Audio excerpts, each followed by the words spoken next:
Il existe un mensonge que nous répétons presque tous les jours. Il paraît petit, il semble inoffensif, mais il coûte cher. Il commence toujours de la même manière, je commence demain. Je m'organise demain. Demain, je ferai les choses différemment. Pendant que le demain est idéalisé, le aujourd'hui saigne.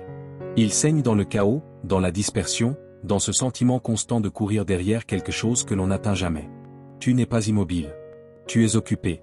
Mais être occupé n'est pas la même chose qu'avancer. Le manque d'organisation est rarement un manque de capacité. Ce n'est généralement pas un problème d'application, ni l'absence d'une méthode efficace. C'est un problème intérieur. Les stoïciens savaient que la première victoire n'était pas extérieure, mais intérieure. Avant de conquérir quoi que ce soit dans le monde, il fallait d'abord mettre de l'ordre en soi-même. Car ce qui est confus à l'intérieur finit inévitablement par se manifester à l'extérieur. Et c'est peut-être là le point central, tu sais ce que tu veux, mais tes décisions ne le soutiennent pas. Tes journées ne le reflètent pas. Tes priorités ne le protègent pas. Lorsque tes décisions pointent dans des directions différentes, ta vie commence à se disperser. Remettre ta vie en ordre ne signifie pas tout changer d'un seul coup. Cela signifie aligner. Aligner tes décisions, tes engagements, tes ambitions et tes valeurs pour qu'ils pointent tous vers le même endroit. Car le chaos le plus dangereux n'est pas celui qui se trouve à l'extérieur, mais celui qui se trouve à l'intérieur. Et ce désalignement ne se résout pas avec de la motivation. Il se résout avec une décision. Cette vidéo ne parle pas simplement de productivité. Elle parle de cohérence. Elle parle d'arrêter de vivre divisé. Il est temps de remettre de l'ordre dans ta vie. Et cela commence lorsque tes actions commencent à refléter concrètement la personne que tu affirmes vouloir devenir. Avant de commencer, je te demande seulement 2 choses. Mets un j'aime à cette vidéo et abonne-toi à la chaîne. Ainsi, ce message pourra atteindre davantage de personnes qui ont besoin d'entendre ces mots. Maintenant, passons à notre première leçon stoïcienne. Numéro 1. Bloque le pensée défaitiste. On ne perd pas d'abord dans la vie, on perd d'abord dans l'esprit. Avant que l'échec n'existe dans le monde réel, il a déjà été répété intérieurement. Avant que l'abandon ne devienne une action, il est déjà devenu un récit dans notre tête. La pensée défaitiste n'est pas une faiblesse émotionnelle. C'est une habitude mentale mal entraînée. Pendant que tu revisites tes problèmes comme si tu étudiais une tragédie personnelle, pendant que tu répètes mentalement tes erreurs comme si elles représentaient ta seule manière d'agir, tu renforces exactement ce que tu dis vouloir éviter. Le cerveau ne distingue pas l'imagination répétée de l'expérience réelle fréquente. Il apprend par répétition. Si tu répètes la défaite tous les jours, tu deviens spécialiste de la défaite. C'est difficile à admettre, mais plus tu insistes pour nourrir des pensées négatives, des pensées qui te tirent vers le bas, plus tu conditionnes ton attitude pour confirmer ce scénario. Marcus Aurelius a écrit « Tu as du pouvoir sur ton esprit, mais pas sur les événements extérieurs. Comprends cela et tu trouveras la force. » Cette phrase n'est pas un simple réconfort philosophique. C'est une stratégie mentale. Aucune circonstance ne contrôle ton esprit. Aucun problème n'envahit tes pensées sans permission. Aucune adversité ne décide du sens que tu choisis de lui donner. Mais chaque fois que tu te livres à une pensée défaitiste, tu abandonnes ton pouvoir. Tu commences à réagir face au monde comme quelqu'un qui est déjà vaincu. Ton énergie diminue. Ta créativité se replie. Ton courage se réduit. Et alors tu dis, tu vois, ça n'a pas marché. Mais cela n'a pas marché parce que tu agissais déjà à partir d'une défaite anticipée. Ce n'est pas le problème qui te diminue. C'est l'interprétation constante que tu fais de la situation, que tu es déjà en retard, déjà désavantagé, déjà incapable. La pensée défaitiste ne prédit pas l'avenir. Elle le prépare. Elle t'empêche d'entrer dans le jeu pour gagner.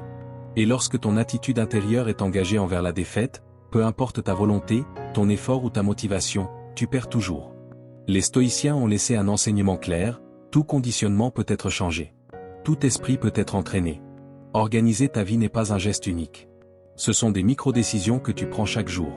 Des décisions qui te permettent d'avancer et d'aller au-delà de ce que tu vis aujourd'hui. Voici le véritable changement.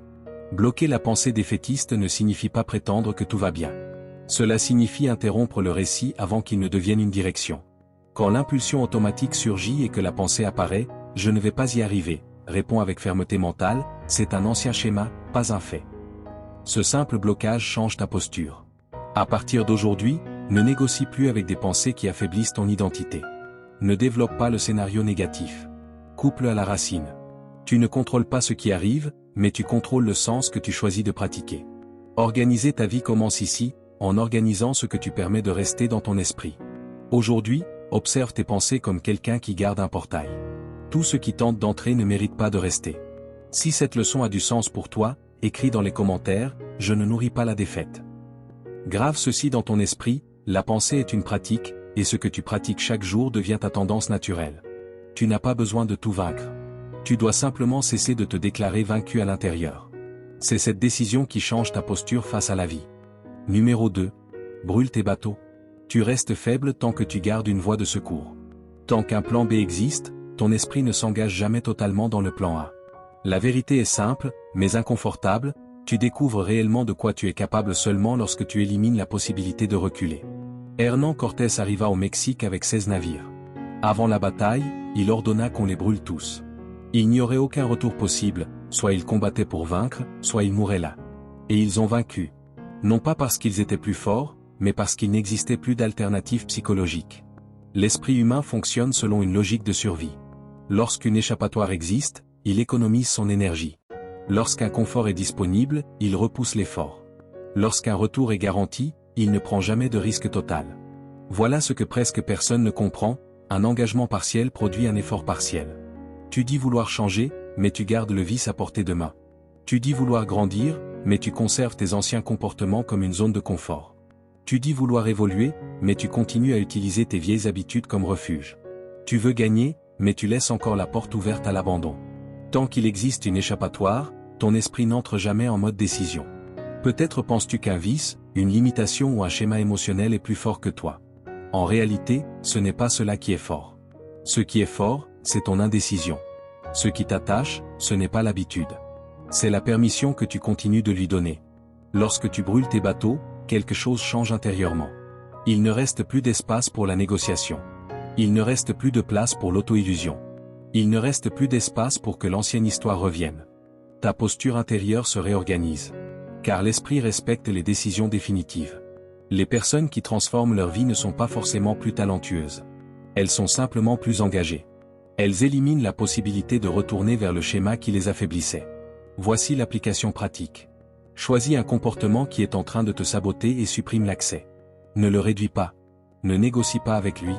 Élimine-le. Tu veux arrêter de procrastiner? Supprime l'application qui te distrait. Tu veux cesser de consommer quelque chose qui t'affaiblit? Éloigne l'accès.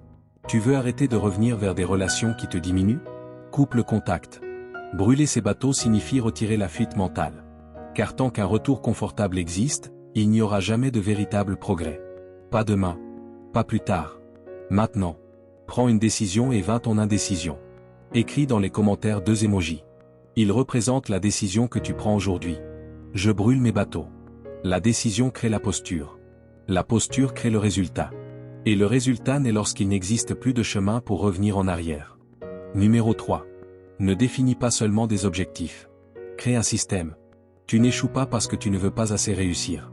Tu échoues parce que tu dépends du simple fait de vouloir. Les objectifs enthousiasment. Les systèmes soutiennent. Que se passe-t-il lorsque la motivation disparaît? Lorsque l'enthousiasme diminue? Lorsque la journée est lourde, que personne ne regarde et que tu n'as plus l'énergie émotionnelle pour continuer? Si tu dépends uniquement des bons jours, tu as confié ta discipline au climat émotionnel. Et lorsque ce climat change, tu t'arrêtes. La plupart des gens fixent de grands objectifs. Peu de personnes construisent des structures qui les obligent à agir. Et il y a une chose que peu de gens admettent, ne pas décider clairement est aussi une décision. Quand tu n'organises pas ta routine, quand tu ne fixes pas d'horaire, quand tu ne définis pas de standard, tu choisis de vivre dans l'improvisation. Et l'improvisation constante a un prix élevé. Ta vie aujourd'hui n'est pas le produit de tes intentions. Elle est le produit de tes habitudes. Chaque choix a une conséquence. Chaque omission en a une aussi. Nous aimons l'idée romantique que la spontanéité est la liberté, que la routine tue la créativité, que la structure limite. Mais c'est à la fois confortable et faux. Les artistes les plus prolifiques de l'histoire avaient des routines rigoureuses. Les penseurs les plus brillants protégeaient leurs horaires avec une précision presque obsessionnelle. Ils n'attendaient pas l'inspiration, ils créaient l'environnement pour qu'elle apparaisse. La liberté ne naît pas du chaos. Elle naît de l'élimination des décisions inutiles. Quand tu transformes un comportement en système, tu ne négocies plus avec ton émotion. Tu exécutes. Un système, c'est répéter ce qui compte. Un système, c'est répéter ce qui est important même lorsque l'envie n'est pas là. Un système, c'est réduire les frictions. Un système, c'est automatiser le progrès. Sans système, tu dépends de la volonté, et la volonté est instable. Avec un système, tu dépends de la structure, et la structure est fiable. Tu veux écrire? Fixe un horaire. Tu veux t'entraîner? Fixe un horaire. Tu veux étudier? Fixe un horaire. Tu veux améliorer la qualité de tes relations? Fixe aussi un moment pour jouer avec tes enfants, pour accorder de l'attention à ton épouse, pour appeler tes parents. N'attends pas d'en avoir envie. Suis simplement le protocole. Car lorsque tu organises l'essentiel, ton esprit devient libre de créer ce qui est vraiment important. Musonius Rufus enseignait que la discipline n'est pas une restriction. C'est un entraînement pour la liberté. Il disait que nous ne devons pas chercher ce qui est le plus agréable, mais ce qui nous rend plus forts. Un système est exactement cela, une structure qui protège ton énergie de l'improvisation et dirige ta force vers ce qui compte réellement. La phrase que tu dois répéter pour toi-même est la suivante. Je construis des systèmes. Les objectifs inspirent pendant un moment. Les systèmes transforment toute une vie. Celui qui construit des systèmes ne dépend pas de la motivation. Il dépend de son engagement. Et c'est l'engagement qui sépare l'intention de la transformation. Numéro 4. Apprends l'art de l'indifférence selon Épictète. Il existe une liberté que peu de personnes apprennent à utiliser. La liberté de dire intérieurement « ceci ne me concerne pas ». Épictétus n'enseignait pas la froideur. Il enseignait la concentration. Une grande partie de ton épuisement ne vient pas de tes propres problèmes. Elle vient de l'effort constant que tu fais pour contrôler ce qui n'a jamais été sous ton pouvoir, l'opinion des autres, le comportement des gens, le passé, les résultats finaux, le jugement extérieur. Tu entres dans des discussions pour prouver quelque chose. Tu réagis aux commentaires pour te défendre. Tu t'irrites face à des décisions que tu ne peux pas changer. Pendant ce temps, ton énergie s'épuise. Épictète enseignait quelque chose de radical pour son époque. Certaines choses dépendent de nous, d'autres non. Confondre ces deux catégories est l'origine de la perturbation. Mais il y a un point encore plus profond. Tu ne souffres pas simplement parce que quelque chose est arrivé. Tu souffres parce que tu insistes pour intervenir dans ce qui ne relève pas de ton territoire. Quand quelqu'un dit quelque chose d'injuste à ton sujet, ton premier réflexe est de réagir. Quand une situation échappe à ton contrôle, ton premier réflexe est de résister. Quand les résultats ne viennent pas, ton premier réflexe est de te rebeller. L'art de l'indifférence consiste à interrompre cette impulsion. Ce n'est pas mépriser la vie. C'est préserver ton esprit. L'indifférence stoïcienne n'est pas de l'apathie. C'est une hiérarchie émotionnelle. C'est regarder une situation et se poser une question simple. Est-ce sous mon contrôle? Si ce n'est pas le cas, tu lâches prise. Si quelqu'un ne t'aime pas, ce n'est pas ton affaire. Si le marché fluctue, ce n'est pas ton affaire. Si le passé ne peut pas être réécrit, ce n'est pas ton affaire. Ton affaire, c'est ta posture. Lorsque tu comprends cela, quelque chose change profondément. Ton anxiété diminue. Ton irritation perd de sa force. Ton attention se concentre sur le seul territoire qui compte réellement, ton action. La plupart des gens vivent avec un esprit dispersé. Une partie de leur pensée est prisonnière de l'opinion de quelqu'un. Une autre est occupée par la peur du futur. Une autre encore est enfermée dans les erreurs du passé. L'indifférence consiste à rassembler ces fragments. C'est décider que ton énergie ne sera plus dispersée dans des territoires qui ne t'appartiennent pas. Cela demande de la maturité, car souvent tu veux tout contrôler pour te sentir en sécurité. Pourtant, la véritable sécurité naît lorsque tu acceptes les limites de ton pouvoir. Épictétus lui-même fut esclave. Il ne contrôlait pas sa condition sociale. Il ne contrôlait ni son corps ni le système dans lequel il vivait. Mais il contrôlait son esprit. Et cela a suffi pour faire de lui un homme libre. Avancer dans la vie signifie exactement cela, faire ce qui relève de ta responsabilité, ignorer ce qui ne l'est pas, agir là où tu as de l'influence et lâcher prise là où tu n'en as pas. L'indifférence n'est pas une absence de vérité. C'est une discipline émotionnelle. Et lorsque tu apprends à dire avec fermeté intérieure, « Ceci ne me concerne pas », tu récupères ton temps, ton énergie et ta clarté. Or, la clarté est une forme de pouvoir. Car celui qui concentre son énergie sur ce qu'il peut réellement faire avance inévitablement. Tandis que celui qui tente de tout contrôler finit épuisé, et reste au même endroit. Numéro 5. Fais tout en silence. Plus tu annonces ce que tu vas faire, moins tu agis réellement. Il existe un phénomène psychologique dont on parle peu. Lorsque tu racontes tes projets, ton cerveau reçoit déjà une partie de la récompense sociale, comme si l'objectif était en partie accompli. Tu obtiens de la validation avant même d'avoir atteint le résultat. Et cela affaiblit ton impulsion d'agir. Tu échanges le progrès contre des applaudissements anticipés. C'est pourquoi il vaut mieux ne rien dire à personne. Ne publie pas tout. Ne cherche pas l'approbation. Construis simplement. Le besoin de validation est souvent une forme sophistiquée d'insécurité. Tu veux agir, mais tu veux aussi que les autres sachent ce que tu fais. Tu veux évoluer, mais tu veux aussi que l'on reconnaisse ton intention. Or, l'intention ne transforme pas une vie. L'exécution, oui. Les stoïciens comprenaient profondément cela. Épictétus conseillait à ses élèves de ne pas proclamer leurs vertus, mais de les pratiquer. Il disait, n'explique pas ta philosophie, incarne-la. La vertu n'a pas besoin d'un public. Elle a besoin de constance. Lorsque tu apprends à vivre en silence, quelque chose change en toi. Ton énergie cesse d'être divisée entre faire et paraître. Ton attention cesse d'être tournée vers l'extérieur et revient vers l'intérieur. Tu arrêtes de négocier ton identité avec l'opinion des autres. Celui qui annonce constamment ses progrès finit par dépendre du regard des autres. Celui qui travaille en silence dépend uniquement de sa propre discipline. Le silence n'est pas un isolement. C'est une forme de maturité. C'est comprendre que la véritable croissance se produit loin de la scène. C'est s'entraîner quand personne ne regarde. C'est évoluer quand personne n'applaudit. Et lorsque les résultats apparaissent, ils parlent d'eux-mêmes. Il y a de la force à ne pas expliquer tes prochains pas. Il y a du pouvoir à ne pas justifier ton évolution. Il y a de la liberté à ne rien avoir à prouver. Si tu veux construire quelque chose de solide, protège ton processus, réduis l'exposition et augmente l'action. Fais exactement l'inverse de ce que la plupart des gens font aujourd'hui. Ne transforme pas chaque objectif en publication. Transforme chaque jour en pratique. Car celui qui construit en silence ne subit pas la pression extérieure. Il ressent seulement le poids de sa propre conscience, et cela suffit largement. Le bruit attire l'attention. Le silence construit l'autorité. Et la véritable autorité ne demande pas de validation, elle se révèle dans les résultats. Numéro 6. Planifie ta semaine le dimanche soir. Celui qui commence sa semaine en réagissant passe toute la semaine à essayer de reprendre le contrôle. Si tu ne décides pas comment ta semaine sera vécue, quelqu'un d'autre décidera à ta place. Les demandes arrivent, les urgences apparaissent, les messages s'accumulent, les engagements se multiplient, et lorsque tu t'en rends compte, tu es déjà en retard sur ce qui compte réellement.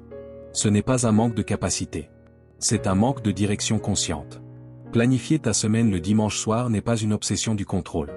C'est un acte de leadership personnel. C'est prendre l'initiative avant que le monde n'impose son scénario. C'est choisir le rythme avant que la pression ne dicte la cadence. Regarde tes engagements. Observe tes priorités. Ajuste ce qui doit être ajusté. Supprime ce qui n'a aucun sens. Et surtout, anticipe ce qui pourrait devenir une urgence. Non pas comme une source d'anxiété, mais avec maturité. Lorsque tu visualises ta semaine avant qu'elle ne commence, tu réduis les frictions mentales. Tu ne te réveilles pas le lundi en te demandant « par où dois-je commencer ?» Tu le sais déjà. Tu prépares le rapport avant qu'il ne devienne une crise. Tu bloques un moment pour réfléchir avant que les réunions ne volent ta clarté. Tu décides du jour où tu rentreras plus tôt pour dîner avec tes enfants, et tu t'y tiens. Cela ne s'appelle pas seulement de la productivité. Cela s'appelle l'alignement. Sans planification, tu vis en réagissant. Avec la planification, tu vis en choisissant. Et il existe une différence immense entre réagir et choisir. La plupart des gens vivent comme si chaque journée était une surprise. Mais les surprises constantes produisent une fatigue constante. Et la fatigue accumulée finit par créer une vie confuse. Le philosophe stoïcien Sénéca the Younger écrivait « Aucun vent n'est favorable à celui qui ne sait pas où il va. » La vie n'est pas contre toi, mais elle n'organisera pas ton temps à ta place. Si tu ne définis pas une direction, chaque vent semblera être une tempête. Il y a aussi quelque chose de plus profond. Beaucoup de personnes arrivent à 40, 50 ou 60 ans sans vraiment comprendre ce qu'elles ont vécu. Elles ont travaillé dur, résolu des urgences, répondu aux attentes des autres, mais elles n'ont jamais décidé consciemment où elles allaient. Elles ne se sont jamais imaginées 10 ou 20 ans plus tard. Elles n'ont jamais organisé leur présent en fonction du futur qu'elles voulaient construire. Ce n'est pas un échec moral. C'est un schéma humain. Le cerveau préfère l'immédiat à l'important. Il préfère répondre à ce qui crie le plus fort plutôt que construire ce qui dure. Planifier, c'est aller à l'encontre de cet instinct. C'est déclarer, ma vie ne sera pas vécue par accident. Lorsque tu organises ta semaine, quelque chose change à l'intérieur de toi. Ton esprit se détend, parce que le chaos perd de l'espace. Ton anxiété diminue, parce que l'inconnu diminue. Ta discipline augmente, parce que tu ne dépends plus de ton humeur. Tu dépends d'une décision déjà prise. Planifier ne limite pas ta liberté. Cela protège ta liberté. Le dimanche soir, prends simplement 30 minutes. Assieds-toi et définis 3 priorités non négociables. Détermine quelles actions concrètes doivent être réalisées pour les faire avancer. Ensuite, répartis des blocs de temps pour les exécuter. Protège du temps pour ce qui construit ton avenir, pas seulement pour ce qui maintient ton présent en fonctionnement. Cela peut sembler petit. Mais les semaines deviennent des mois, les mois deviennent des années, et les années construisent un destin. Le destin n'est pas ce qui t'arrive. Le destin est ce que tu organises de manière répétée et intentionnelle. Et une intention maintenue dans le temps peut transformer une vie entière. Numéro 7. Réserve 15 minutes pour prendre soin de ton corps. Tu veux de la clarté mentale, mais tu négliges ton corps. Et ce n'est pas un détail, c'est une incohérence. Cela ne semble peut-être pas être de la philosophie, mais la façon dont tu traites ton corps détermine le niveau d'énergie avec lequel tu affrontes la vie. Le destin n'est pas simplement ce qui t'arrive. Le destin est ce que tu organises de manière répétée avec intention. Et une intention maintenue dans le temps peut transformer toute une vie. Un corps négligé te fait payer le prix. Il te le fait payer dans ta concentration, dans ta discipline, dans ta patience et dans ton courage. Quand tu négliges ton corps, tu vis fatigué. Tu réagis avec irritation. Tu repousses les décisions parce que tu n'as pas l'énergie nécessaire pour les maintenir. Et très souvent, un esprit fragile naît d'un corps affaibli. Ce n'est pas une exagération, c'est de la physiologie. Sans mouvement, ta chimie interne se dérègle. Sans effort physique, ta résistance émotionnelle diminue. Sans soin de base, ta force mentale perd son fondement. Les stoïciens comprenaient cela en profondeur. Ils n'étaient pas seulement des penseurs assis en train de réfléchir à la vie. Ils couraient, ils luttaient, ils portaient des charges, ils supportaient le froid et s'entraînaient à supporter l'inconfort comme moyen de se renforcer. Pour eux, la discipline physique était une extension de la discipline morale.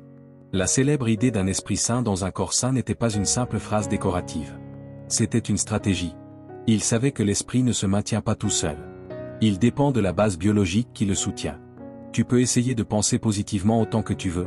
Mais si tu dors mal, si tu ne bouges pas, si tu manges n'importe comment et si tu vis de manière sédentaire, ta clarté mentale sera instable.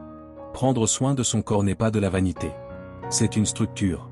Et voici le point pratique, tu n'as pas besoin de passer 2 heures à la salle de sport. Tu n'as pas besoin d'une routine parfaite. Réserve simplement 15 minutes. 15 minutes de marche. 15 minutes d'exercice à la maison. 15 minutes d'étirement, de respiration ou de renforcement. 15 minutes qui disent à ton cerveau, je suis en train de me renforcer. Cela semble petit. Mais répéter chaque jour, cela réorganise ton énergie, réorganise ta posture et réorganise ta présence.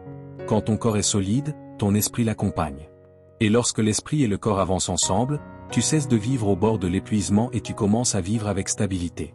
Car la force mentale ne naît pas de nulle part. Elle naît d'une base qui la soutient. Et personne ne construit une vie forte avec un corps constamment négligé. Numéro 8. Prends le contrôle. N'utilise pas le désordre comme autoprotection. Le chaos extérieur est souvent pratique. Tant que tout est désordonné, tu as toujours une explication prête. Un bureau chaotique, un agenda surchargé, un temps fragmenté, des priorités floues. Cela semble être de la négligence, mais bien souvent, c'est une forme de protection. Si ta vie est confuse, tu n'as jamais besoin d'affronter clairement ce que tu évites réellement. Si ton agenda est chaotique, tu peux toujours dire que tu n'as pas eu le temps pour ce projet qui exige du courage. Si ta journée n'est qu'une succession d'urgences, tu n'as jamais besoin d'assumer le risque de construire quelque chose de plus grand. Le désordre devient alors un bouclier. Parce que lorsque tout est désorganisé, la responsabilité devient floue. Tu n'as pas échoué, tu étais simplement occupé. Tu n'as pas procrastiné, tu étais surchargé. Tu n'as pas évité les choses, tu n'as simplement pas pu les faire. Et ainsi, le cycle continue. Tu as entraîné ton cerveau à fonctionner en mode réactif, toujours en train de répondre aux stimuli, mais jamais en train de créer une direction. Voici le paradoxe, plus tu vis en réagissant, plus tu as l'impression de manquer de temps. Et plus tu crois manquer de temps, plus il te semble légitime de continuer à vivre dans l'improvisation. Mais l'organisation expose. Quand ta semaine est structurée, ton niveau d'exécution devient visible. Quand tes priorités sont claires, tes décisions deviennent évidentes. Quand ton temps est défini, tes distractions n'ont plus d'endroit où se cacher. Et cela fait peur, parce que l'organisation supprime les excuses. Elle enlève le confort de dire, ce n'est qu'une phase, ou tout va trop vite en ce moment. Elle te place face à la question qui compte vraiment, que es-tu en train de choisir de construire? Beaucoup de personnes disent vouloir changer de vie, mais elles refusent de changer la structure de leur propre routine. Elles veulent de nouveaux résultats tout en conservant le même environnement. Elles veulent de la clarté tout en vivant dans l'improvisation. Mais cela ne fonctionne pas. Organiser sa vie ne signifie pas simplement ranger des objets. C'est prendre le commandement. C'est sortir du mode réaction pour entrer dans le mode direction. Quand tu organises ton temps, ton énergie cesse d'être drainée par le hasard. Quand tu définis tes priorités, ton esprit cesse de négocier avec les distractions. Quand tu structures tes journées, tu commences à construire des semaines intentionnelles. Et des semaines intentionnelles construisent un destin. Le désordre peut ressembler à de la liberté, mais le plus souvent, c'est une fuite. Et la fuite ne construit jamais un avenir. Si tu veux avancer, tu dois avoir le courage de regarder la structure de ta vie et de dire, je prends le contrôle. Parce que tant que le chaos gouverne ton environnement, tu peux continuer à prétendre que le moment n'est pas encore venu. Mais quand tout est organisé, il ne reste plus qu'une seule chose à faire, agir. Numéro 9. Nettoie ton esprit et ton cœur. Tu peux changer la trajectoire de ta vie à n'importe quel moment. Ce n'est pas seulement une affirmation motivante, c'est une vérité incontestable. Si tu fais 10 pas vers le sud, il suffit d'un seul pas pour changer de direction et te diriger vers le nord. Il en va de même dans nos vies. Pourtant, sais-tu pourquoi la plupart des gens restent sur le même chemin? Parce que presque personne ne nettoie ce qu'il porte en lui. Le pas qui transforme ne commence pas à l'extérieur. Il commence à l'intérieur. Et ce pas porte un nom inconfortable, le pardon. Tant que tu conserves du ressentiment, de la culpabilité, de la douleur ou une vieille colère, ton esprit reste occupé par le passé. Or, un esprit occupé par le passé ne construit pas l'avenir. Pardonner n'est pas une faiblesse. C'est une libération que tu t'offres à toi-même. C'est une permission de changer de direction et de continuer ton chemin avec plus de légèreté. Cela ne signifie pas dire que ce qui s'est passé était juste. Cela ne signifie pas absoudre l'erreur ni rétablir nécessairement la relation. Cela signifie simplement décider que cet événement ne gouvernera plus tes décisions. Au moment où tu décides de pardonner, non pas parce que l'autre le mérite, mais parce que toi, tu mérites la paix, quelque chose se réorganise intérieurement. L'énergie qui était attachée à la douleur revient vers la construction. Ce changement est silencieux, mais puissant. Tu cesses de réagir au passé et tu commences à agir dans le présent. Tu as peut-être essayé d'organiser ta vie plusieurs fois. Mais peut-être n'as-tu jamais réorganisé ton esprit. Commence ici. Pardonne à quelqu'un qui occupe encore un espace dans tes pensées. Pardonne-toi pour des erreurs anciennes. Nettoie ton esprit, surtout, nettoie ton cœur. Tu ne contrôles pas ce que les autres t'ont fait. Mais tu contrôles ce que tu continues à faire avec cela. Et au moment où tu choisis de lâcher prise, tu récupères quelque chose de plus grand que le fait d'avoir raison, tu récupères ton pouvoir. Pardonner n'efface pas la mémoire et ne change pas ce qui s'est passé. Pardonner, c'est retirer le poids que tu portes depuis des années et que tu n'as plus besoin de porter. Un cœur léger prend de meilleures décisions. Une vie organisée agit avec plus d'efficacité. Mais la légèreté n'arrive pas par hasard, elle se choisit. Peut-être que personne ne sait ce que tu portes encore en toi. Peut-être que la personne qui t'a blessé n'y pense même plus. Peut-être que l'erreur que tu as commise a déjà été oubliée par tout le monde, sauf par toi. Et pourtant, tu continues de payer la facture émotionnelle chaque jour. Pose-toi honnêtement cette question. Combien de temps de ta vie as-tu déjà consommé à revivre quelque chose qui ne peut plus être changé? Choisis de lâcher prise. Car la vie que tu veux construire exige de l'espace, et l'espace ne peut pas coexister avec un poids accumulé. Peut-être que ce qui manque pour entrer dans la prochaine étape de ta vie n'est pas plus d'efforts, ni plus de technique, ni plus de planification. Peut-être qu'il te manque simplement le courage de dire intérieurement. Je pardonne, je me libère. Et je continue. Numéro 10. Investis ton temps dans la vie que tu veux vivre. Organiser ta vie ne consiste pas à en faire plus, mais à en faire moins tout en faisant ce qui compte vraiment. La plupart des gens vivent occupés, peu vivent alignés. Plus de 2000 ans avant nous, Sénèque écrivait sur la brièveté de la vie. Ce n'est pas vrai que nous ayons peu de temps, c'est nous qui en gaspillons beaucoup. Et il avait raison. Le problème n'est pas le manque d'heures, mais le manque de clarté. Organiser ta vie exige quelque chose de brutal, savoir dire non. Dire non à ce qui semble urgent mais n'est pas important. Dire non aux attentes que tu as adoptées comme si elles étaient tiennes. Dire non à cette version de toi qui veut plaire à tout le monde sauf à toi-même. La vraie organisation commence par une question inconfortable. Si aujourd'hui était le dernier jour de ta vie, et que quelqu'un te montrait exactement comment tu as investi ton temps le mois dernier, en serais-tu fier? Y aurait-il cohérence entre ce que tu dis valoriser et ce que tu pratiques au quotidien? Car voici le vrai conflit, la plupart des gens vivent dans un divorce permanent entre leurs paroles et leur agenda. Ils disent que la santé est une priorité, mais ne trouvent pas 30 minutes pour bouger. Ils disent que la famille est essentielle, mais sont absents même lorsqu'ils sont présents. Ils disent qu'ils ont de grandes ambitions, mais leurs journées sont consommées par des distractions qui ne construisent rien. Ce n'est pas un jugement moral, c'est une condition humaine. Notre cerveau a été modelé pour le court terme, pour les récompenses rapides, pour résoudre les menaces immédiates. Nous n'avons pas été programmés pour construire des projets sur des décennies, maintenir une discipline continue ou investir des années dans quelque chose dont les fruits ne viendront que dans le futur. C'est pourquoi l'organisation semble contre nature. C'est pourquoi elle exige un effort conscient. Et c'est pourquoi la plupart échouent. Mais voici la bonne nouvelle, chaque décision est un vote pour la personne que tu deviens. Chaque oui renforce une direction. Chaque non redéfinit ton identité. Organiser ta vie, c'est aligner ton temps avec ce que tu dis être important. Parce que le temps, c'est ton temps. Le temps n'est pas seulement une ressource, c'est une épreuve. Tu ne construis pas la vie que tu désires par de grands gestes, mais par de petites décisions répétées. Et tout ce à quoi tu accordes ton temps reçoit ta vie.